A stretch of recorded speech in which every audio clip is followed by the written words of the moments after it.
Hey guys, in this video I will show you how to get Dropbox Access Token.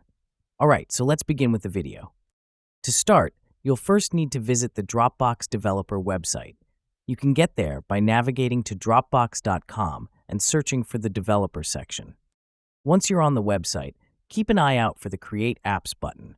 This button should be readily apparent on the main dashboard, and clicking on it initiates the process of setting up a new Dropbox application. As you begin, the first crucial decision involves choosing an API. Here, we recommend selecting the Scoped Access option. Next, you must decide on the type of access your app will require. You'll have two choices, App Folder or Full Dropbox. The App Folder option limits your app's access to one specific folder within your Dropbox.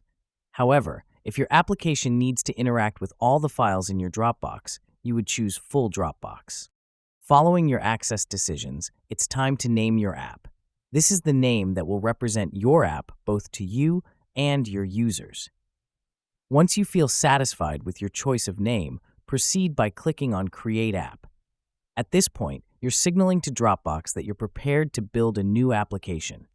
After creating your app, you'll be directed to your app settings page.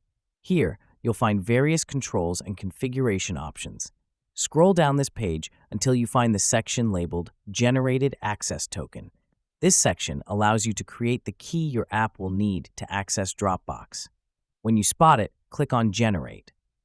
At this point, Dropbox will provide you with an access token. Be sure to copy and store this token in a secure location as it's crucial for your app's communication with Dropbox.